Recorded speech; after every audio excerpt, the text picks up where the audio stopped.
This is the Spirit and Wellness Show. News and information from a higher perspective. With your host, Harry Wilkinson. Yes, this is your host, Harry Wilkinson, and welcome once again to the Spirit and Wellness Show. This is the show where we take a look at the days and weeks events, happenings in the world of politics, international news, media, anything that is coming across our airwaves or our space, and we take a look at it from a higher perspective. And we reaffirm our oneness, if you will.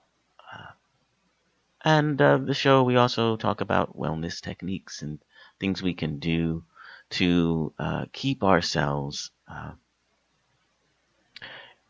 in a frame of mind, remind ourselves that we are more than just our bodies. We are not our bodies. We are much more than that. We are ourselves. Many of these news stories that we encounter, during the course of our week or the course of our lives can really be sort of button-pushing kinds of things. And they're meant to be, because they're meant to grab your attention.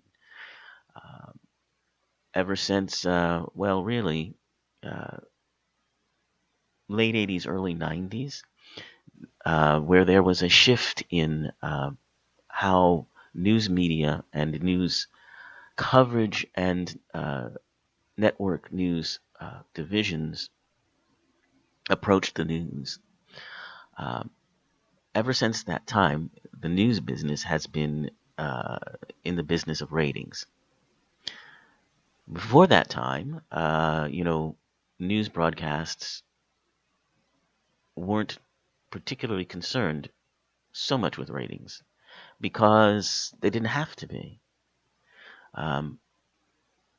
Part of the FCC regulations required there to be, information, community information, national information, and that meant that the news was part of the deal. Part of having a license to broadcast meant that you had to provide the public with news and information in a non-biased fashion. Well, somewhere in the late 80s, that all changed because FCC rules changed.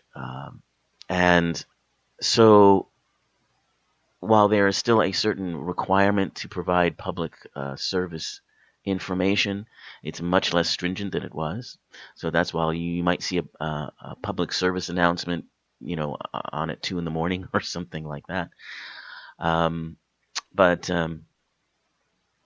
the requirement for news to be balanced and to, have both sides presented, that went away in the late 80s and into the 90s. And so ever since then, with competing 24-hour news networks, news stories have been slanted to be as, as headline-grabbing as possible, as attention-grabbing as possible. So it's good to have the technique to be able to step back and take a look at these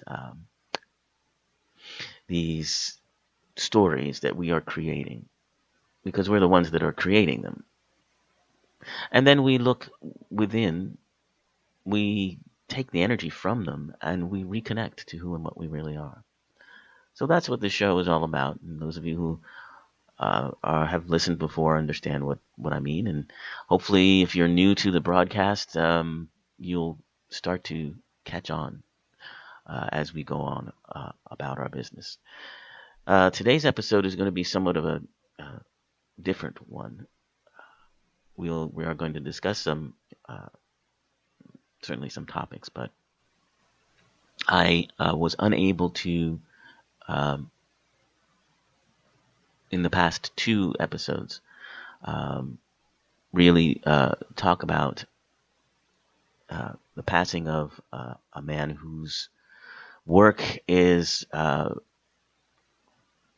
truly groundbreaking and inspired many to lead more spiritually aware lives, to look at things from a higher perspective, as the show's is grounded in. I'm talking about Wayne Dyer. Wayne Dyer was well, some called him a self-help guru. Some call him a new age pioneer. He certainly was a pioneer in as far as the self-help movement is concerned, and really the New Thought movement. He led the way. He led the way for so many of the authors that in the 90s became big sensations. People like Neil Donald Walsh, and books like the Celestine Prophecy. All of those that flourished in the 90s. He was a precursor to them, although his books were flourishing at that time too. So he was part of that whole New Thought group of writers, including his very good friend.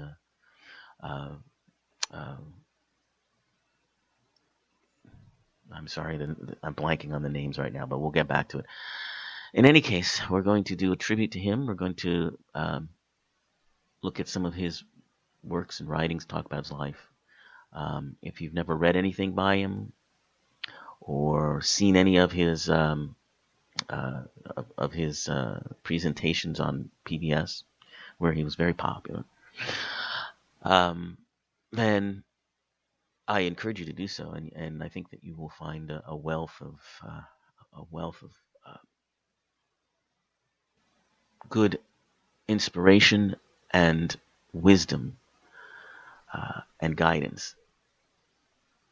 So we'll talk about Wayne Dyer, and we're going to talk about highly sensitive people. That actually is a term, a research term now, highly sensitive people, or HSPs. And Dr. Elaine Aron is the woman who coined this phrase and has done research on highly sensitive people and their issues. And last week, on September the 10th, a movie about sensitive people called Sensitive, The Untold Story premiered in San Francisco, and was also streamed on the same day and over the weekend. So this is becoming a very this is becoming a thing, as they say, as the kids say. So we'll talk about highly sensitive people. What does that mean?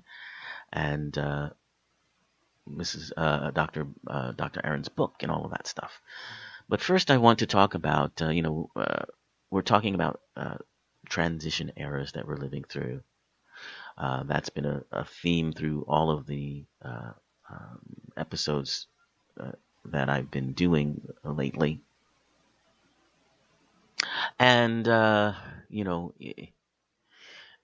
we're talking about how in the transition era that we're living in, as we begin to evolve, really, in our ways of dealing with politics and our ways of dealing with money, you can see it at work. Our economy is changing, and we talked about that a couple of weeks ago. As our technology continues, our economy continues to be evolve, whether we like it or not. We are very focused on income inequality in this country, and that's become a big issue among the political candidates. So that's something that's in transition. We're seeing, economic slowdown now. I mean, there have been reports, China, which was an emerging and one of the strongest economies in the world, uh, is slowing down, and that's causing all kinds of other effects around the world. Um, they recently had, stock market drop that was unprecedented. So this economic evolution is continuing, and we are out of the recession that we were told we were in, but we're not really out, because these changes are continuing, and while it may look on the surface as if everything's okay, underneath there's a whole lot of stuff going on, and so it's a very as I said, it's a very fluid time. It's a time of transition. So we'll get back to discussing, the era, the transition era, and economy in the transition era. Probably next week we'll do another episode on that. We also talked about, like last week's episode, we talked about the environment. And we're going to talk about how the environment may also fuel a new approach to the economy.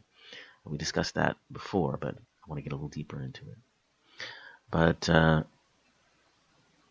anyway, I just wanted to touch base on that, because I like to continue with that, with our discussion of the transition era, even though on this particular episode we're not going to focus too much on it today. So I want to tell you about highly sensitive people. So Dr. Elaine Aron, as I mentioned, is the woman who introduced this. She considers it to be a trait, and apparently it sort of launched in 1996 when she wrote the book "The Highly Sensitive Person: How to Thrive When the World Overwhelms You." So this has now become a major, something that many people are aware of. This movie, as I mentioned, about sensitive people, has premiered, and more people are understanding that it may be something that affects them. The Huffington Post has had, my goodness, 8 articles on highly sensitive people. I'm sorry, 9 on sensitive people. And so this whole phenomenon is becoming much more visible, which is kind of alarming to if you happen to be a highly sensitive person. But we'll talk about that in a minute. So what does it mean to be a highly sensitive person? Well, there are some defining characteristics, apparently, that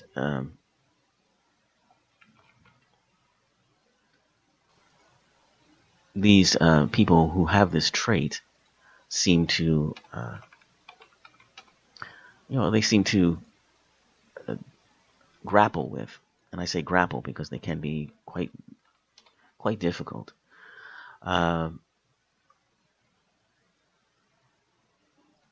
So being a highly sensitive person is considered to be an innate trait.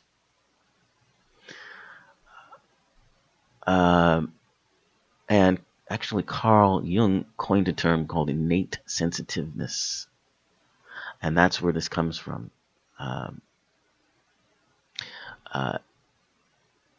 It's considered to be a trait of high sensory processing and oversensitivity to things like light, loud noises, bright or fluorescent lights, and strong smells. They may startle easily and get rattled when required to accomplish a lot in a short time. Now, as a researcher, Dr. Aaron has looked at many people with this trait. And so, well, here are some statements that, if you think you might be one of these people, you might resonate with. You, your partner, or someone important to you have a heightened awareness of subtleties in your environment, whether it's sight, sound, touch, taste, or smell. You can become stressed out and upset when overwhelmed and may find it necessary to get away, maybe into a darkened room, to seek solitude, relief, and comfort. You're very creative. You're very conscientious, hardworking, and meticulous, but may become uncomfortable and less efficient or productive when being watched or scrutinized. You feel compelled to file and organize things and thoughts, also enjoy simplicity, and may become overwhelmed or even immobilized by chaos, clutter, or stress. You're very uncomfortable when feeling things are getting out of your control. You get a sense of comfort and well-being when around a lake, river, stream, the ocean, or even a fountain. You may experience mood swings, sometimes occurring almost instantly, and can also be affected by other people's moods, emotions, and problems. You have a deep, rich inner life, are very spiritual, and may also have vivid dreams. You are very intuitive, and you feel that you can usually sense if someone isn't telling you the truth or if something else is wrong. You get concerned and think or worry about many things and have also been told you take things too personally. You've had the experience of cutting people out of your life. You were considered quiet, introverted, timid, or shy as a child. So if any of those statements ring true to you, and probably they do, I mean, those of us who are consider ourselves to be spiritual would probably tend to fall into this category anyway.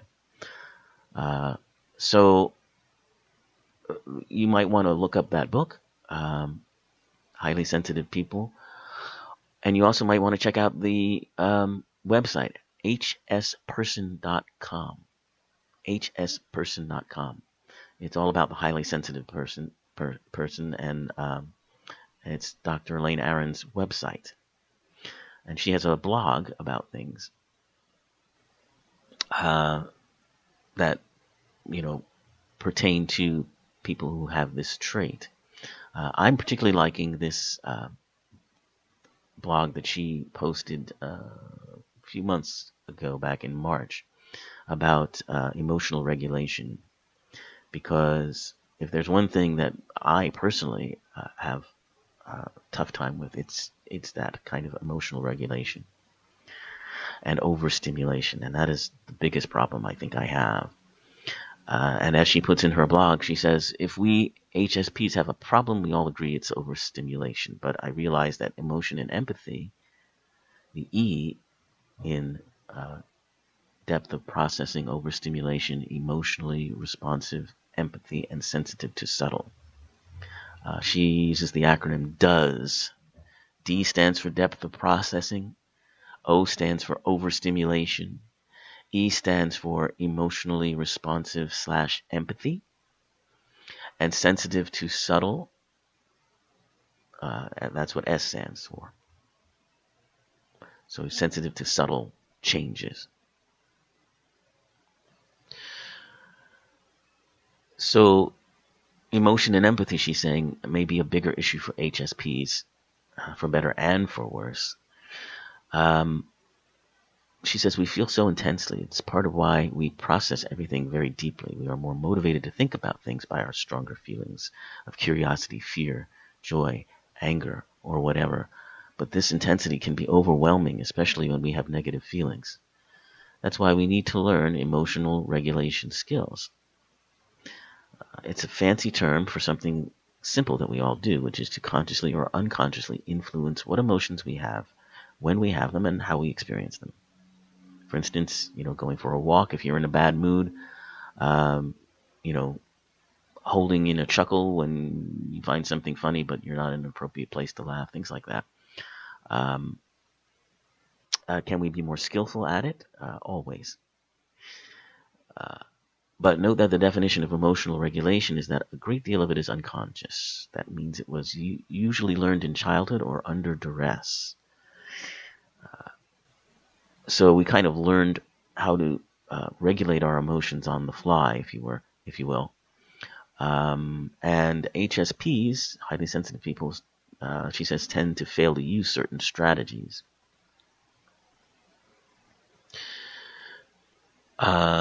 She cites a Journal of Psychology study on the relationship between sensory processing sensitivity and negative effect mediated by emotional regulation. So basically, she says, if you want to boost your emotional regulation, increase these 5. Accept your feelings. Do not be ashamed of them. 3, believe you can cope as well as others do. 4, trust that your bad feelings will not last long. This too shall pass. Assume there's hope. You can do something about your bad feelings eventually. And the reason we have trouble with these 5s, we HSPs, is that we are simply more aware of negative feelings. And perhaps some of us have had so many bad experiences that the typical strategies don't work. Maybe our negative feelings do last a longer time and we can't change them. Maybe these attitudes are just how it is for some of us.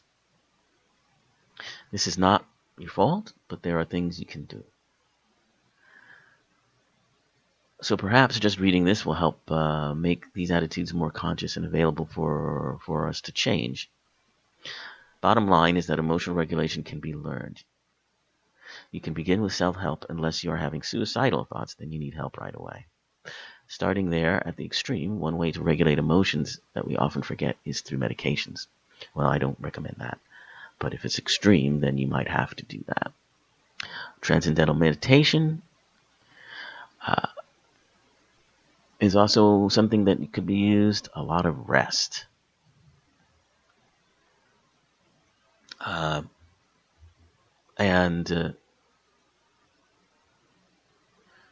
This is an interesting poem that she's given. Go to the Limits of Your Longing by Rainer Maria Rilke.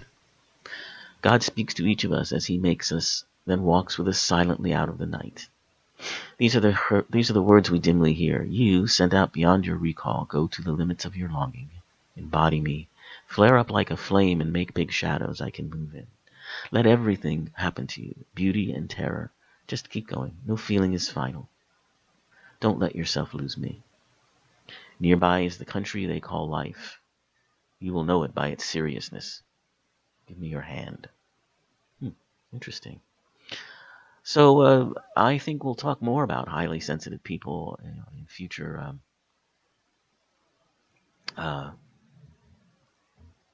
episodes here. But right now I want to talk about the passing of Wayne Dyer.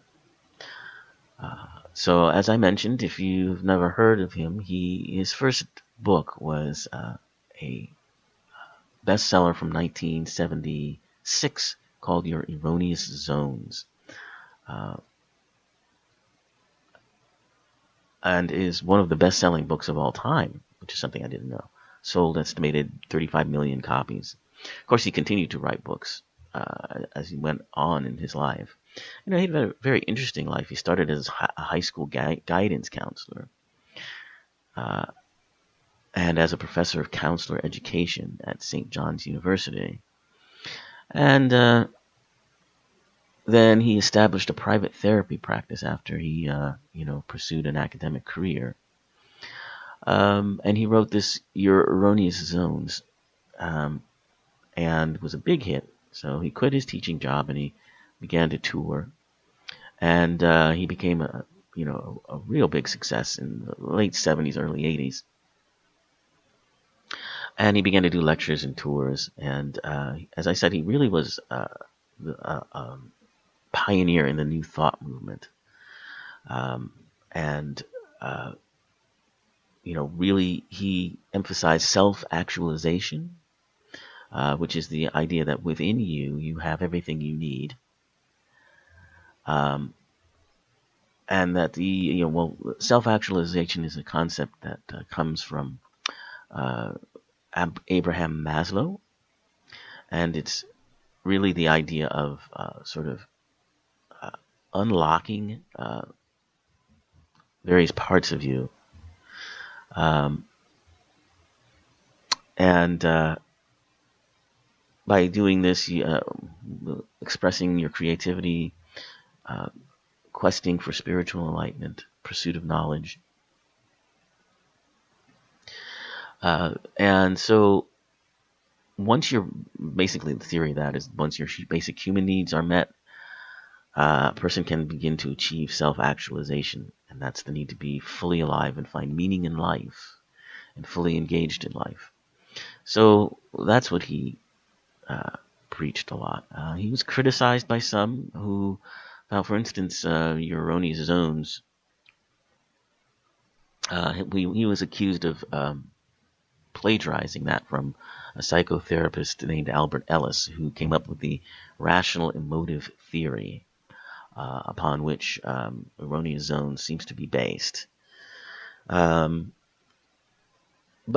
he did much more than that.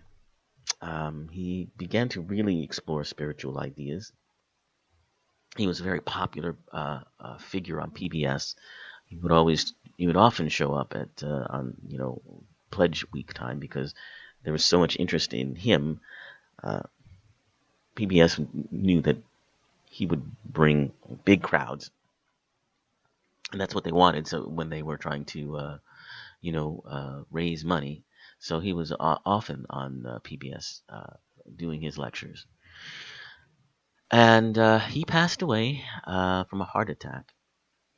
Now, he believed that he had, he had been diagnosed with chronic lymphocytic leukemia. That was in 2009. But he claimed that through psychic surgery performed by the Brazilian medium known as John of God. You may have heard of him. He's a psychic surgeon that many people have gone to. Through that psychic surgery and what he claimed was positive thinking and daily exercise, his treatment, seems to have cured his cancer. And apparently in the autopsy, the coroner confirmed that there was no trace of this cancer when he died. He strongly believed he could eliminate it from his body, and apparently he did. It's amazing. Here's a quote from him. My beliefs are that the truth is a truth until you organize it, and then it becomes a lie. I don't think that Jesus was teaching Christianity. Jesus was teaching kindness, love, concern, and peace. What I tell people is don't be Christian, be Christ-like. Don't be Buddhist, be Buddha-like. Religion is orthodoxy, rules, and historical scriptures maintained by people over long periods of time. Generally, people are raised to obey the customs and practices of that religion without question. These are customs and expectations from outside the person and don't fit my definition of spiritual. Certainly that's a lot of what our program here is about. And he certainly was an influential thinker and writer in my life and in my developing my approach to the world. And he will be sorely missed. That I can say for sure. As I said, many of the other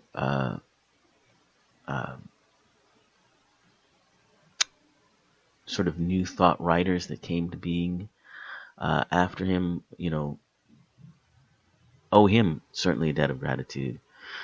Deepak Chopra was one of his, closest friends. They worked a lot together.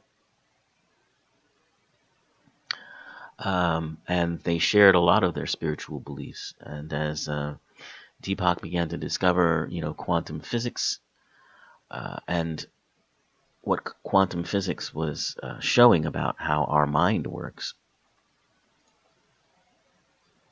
they began to do workshops together. So it's really, it's really a sad passing.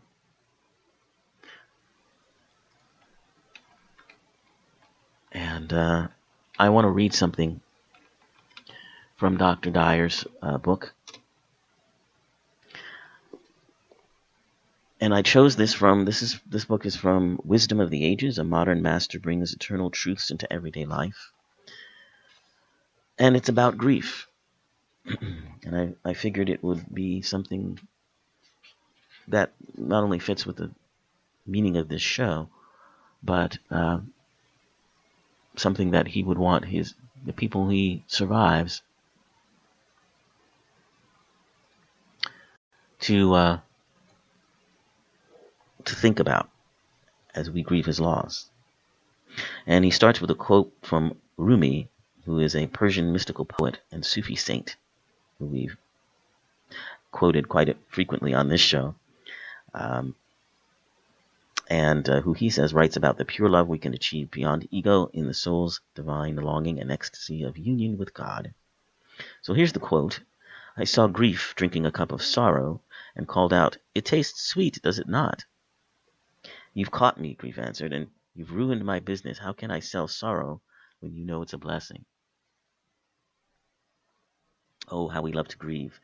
We even read books about how important the grieving process is to our recovery, and then we go so far as to identify grief as a necessary stage of sorrow that we have to experience to overcome our losses and regain our sanity. But Rumi, a 13th century mystical poet writing in the area known today as Afghanistan, sends a message from the Middle Ages. He suggests that grief is a blessing rather than something to tolerate as a necessary evil on the way to recovery. It is not sorrowful at all, but instead it is an opportunity to drink the sweet nectar that is available in the dark moments of our lives. For most of us, grieving is how we react to a loss or a tragic event, and it seems to be a natural way of reacting to the experience of pain in our lives. But if we knew the wisdom of Rumi's words, we might be able to shift right in the middle of this grieving process and turn our sorrow into something sweet-tasting. One of the great teachings of my life came from my exploration of the Kabbalah, a mystical text of Judaism that goes back many centuries, as do Rumi's teachings. The simple lesson for me was, the falls of our life provide us with the energy to propel ourselves to a higher level. I read and reread this ancient wisdom. As I allowed it to soothe the sharp anguish of life's painful moments, I began to incorporate the wisdom during times of sadness and grief. I discovered the truth of this idea that every fall provides us the opportunity to generate the necessary energy to move to higher consciousness. Every sinking into despair has within it an energy to move us higher. How many times in your life have you had dark times of despair, such as some kind of an accident, an illness, a financial disaster, a breakup in a relationship, a fire, a flood, a loss of property, or a death propelled you into the stages of anguish, anger, denial, and then grief? Like most of us, you sink into sorrow and feel the need to tell everyone about your misfortune. Ultimately, after a long period of time, you begin to rise above it and reach the state of acceptance. Now, suppose you knew that what had taken place in your life, which you termed a loss or a fall, was exactly what was supposed to happen. Suppose you knew instantly that you had to experience the event that triggered your grief and sorrow. That suppose you could choose to act in accordance with this new awareness. Undoubtedly, this supposing conflicts with all you have been taught about how you're supposed to react to catastrophe and death. And I'm not suggesting that you not respect your genuine feelings. I'm suggesting that the truth of Rumi's observations offers you another way of responding to these kinds of circumstances. I'm encouraging you to open to the gift or sweetness that is also in the sorrow. So here are some alternatives he gives. Stop yourself in the middle of a sorrowful moment and very deliberately say, do I have to suffer now, inside as well as outside, over this loss, which I will ultimately come to see as a blessing? Listen, and then follow your response. No matter what, you're introducing to yourself the possibility of an approved response to despair. Practice being able to honestly express your feelings of loss without believing that you must be filled with sorrow as well. It is possible to feel the loss, express it, and still know within the blessing in all of it. Don't demand instant change. Allow what is there to be there at the same time that you allow the possibility of different behavior. And finally, you may have accepted grief and sorrow as inseparable because you have been taught that it is cold and inhuman to be otherwise. When you know that all life's falls are blessings and all losses are in divine order, you will gradually sweeten the sorrow and you will gain the energy to soar to a higher altitude in your life. So we can use the grief we might feel for the loss of our friend Wayne Dyer and know that it was something that we were meant to feel to bring us to a higher perspective.